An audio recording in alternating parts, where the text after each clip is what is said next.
Hey everybody, it's Gordon Majak here, back with another episode of Timeless Pop, Rock, and Soul. And today we are going to follow my muse and see where it takes us. Now I'll explain what I mean by that in 1 second. In the meantime, before we get started, please remember to like, subscribe, and comment below. I love seeing your comments. I love responding to your comments. And I also have sort of a special request now that I'm up around, 25 videos or something like that. And of course, some songs are more popular than others. I totally get that. But the subscriptions have picked up a lot lately. So what I wanted to say is to some of you who subscribed more recently, let's just say like in the last couple weeks or so, please, when you have time, remember to go back to the first few videos there, because some of those early videos that I did, were really, really great, not only musically, but great memories and great episodes. So please don't forget, don't miss out on that early stuff that you may have missed because you came in later. Anyway, thank you for that, and away we go.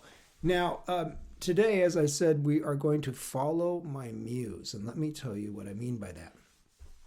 Yesterday, right after I finished uploading the video for that last song, the Classics 4 and Dennis Yost doing Traces, almost immediately after I finished uploading that, something kept prompting me that I should follow it up. I should follow that video with this song that we're going to play today. But when that prompting came to me, I was like, no. I just said at the end of the Classics 4 video, we're going to jump up into the 70s and do some 70s stuff for a while, because there's so much 70s stuff that I've been wanting to get to.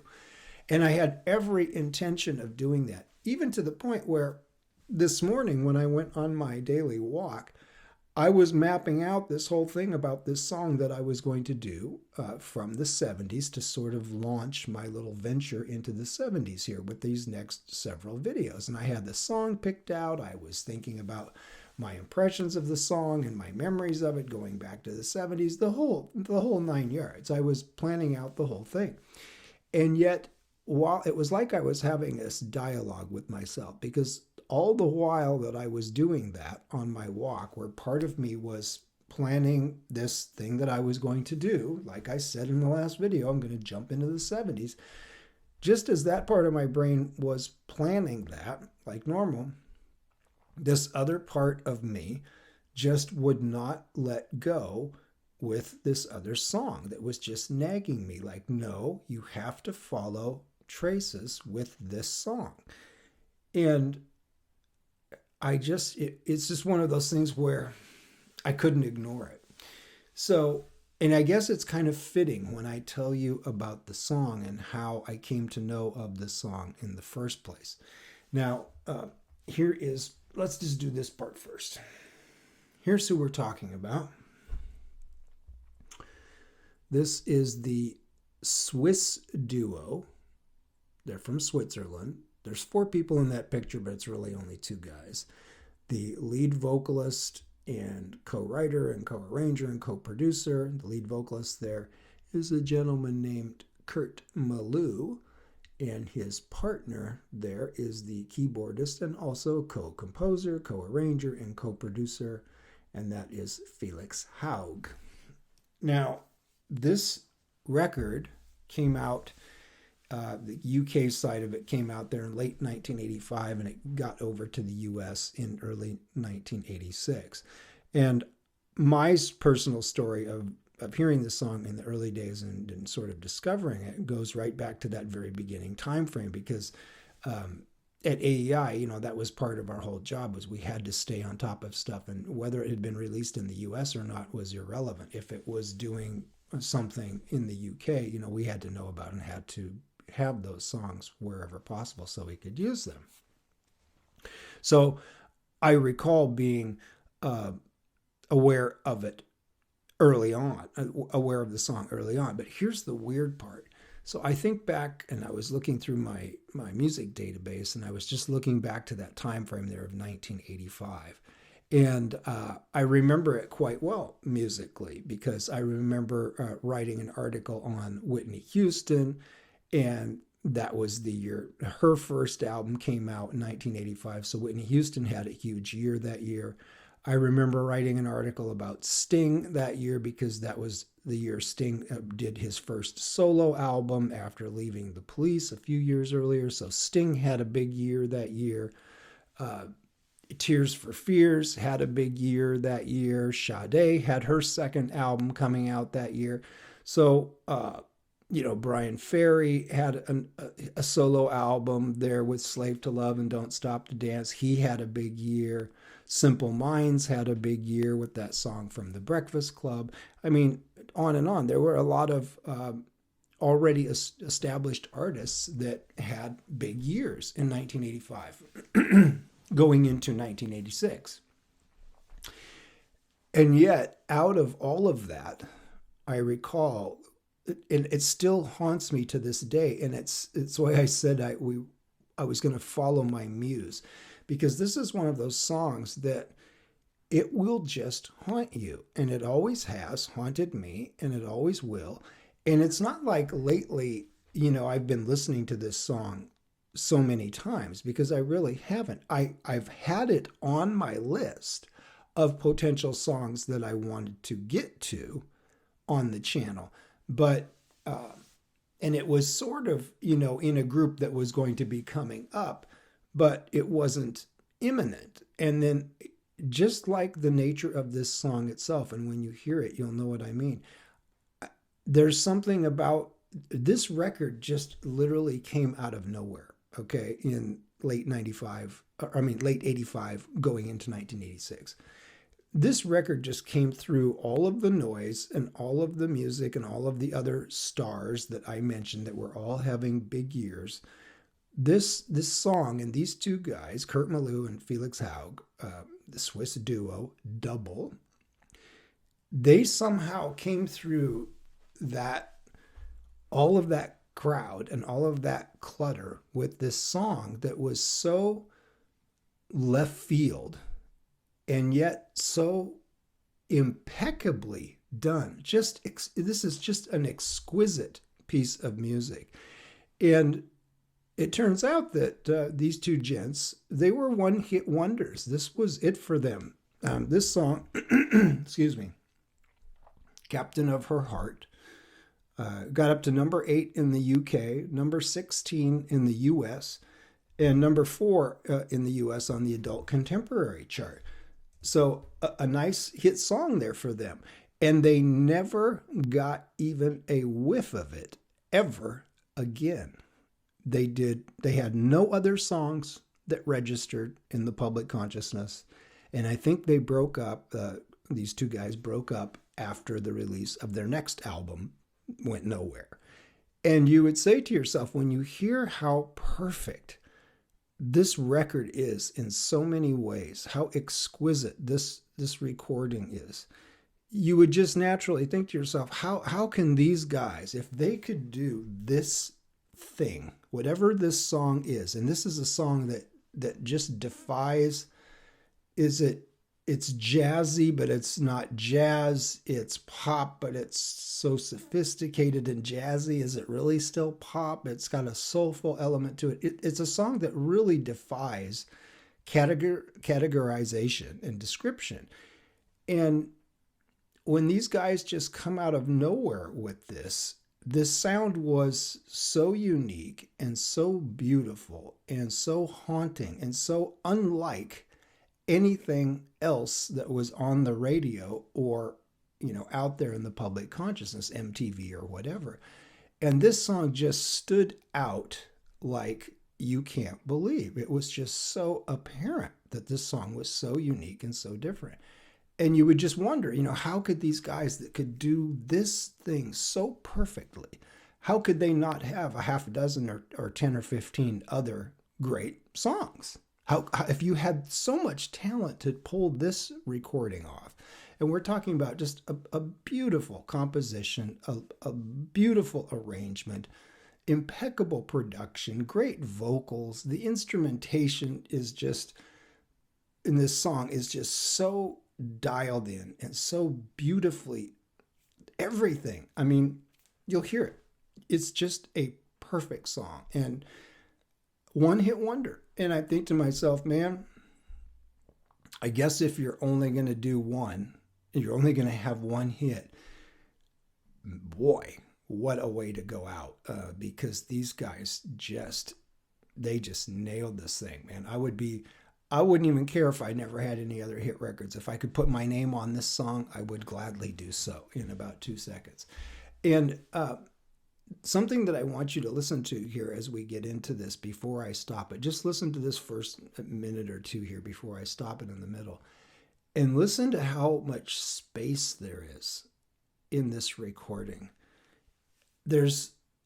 It feels so full and so jazzy and just so melodic, and it feels like there's a lot going on, but when you really listen, there's really not a lot going on. There's so much space in the recording. There's space between the instruments, there's space in the arrangement, and that to me just gives it a quality that still to this day, like I said, it's not that I've been listening to this song a lot recently. I haven't. It was just on the list, and I may have listened to it, I don't know, a while back.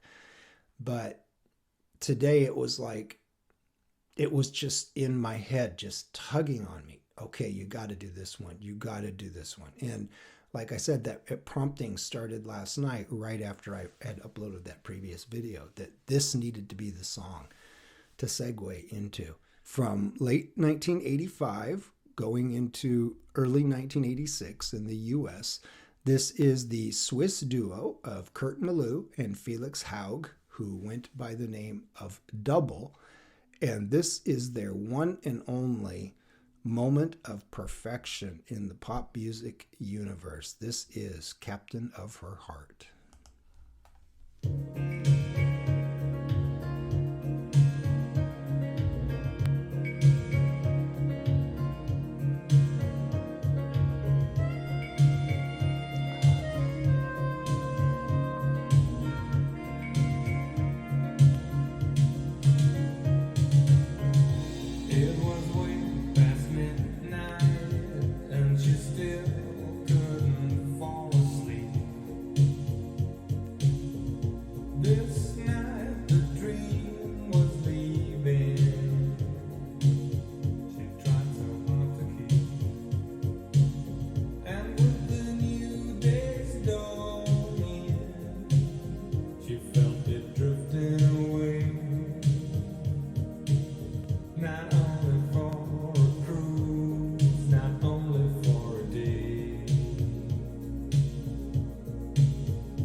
She couldn't wait another day for the captain of her heart.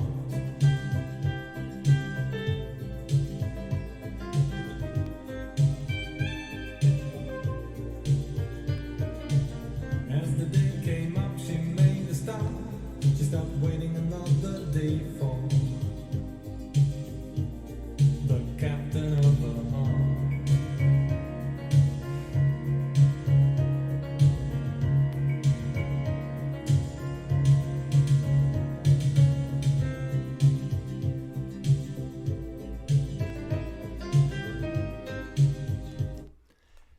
I just got to pause it for a second. I mean, do you guys remember this song? This song, still, all these years later, this is 1986, 85, 86, and all these years later, again, never been a song that sounds like this. And you can't even really pin down what the influences are or what the intentions were. It just unfolds. It sort of reminds me of like some of the great bossa nova records, you know, the Jobim and Astrid Gilberto and some of those, Joao Gilberto, some Stan Getz. It sort of reminds me of some of those classic bossa nova records, that it just seems to unfold and undulate along, and it's just, what a beautiful, beautiful record that these guys put together. Just impeccable. And listen to this arrangement the rest of the way. Too long ago, too long apart, she couldn't wait another day for the captain of the heart.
Now you see why I call it timeless pop, rock, and soul.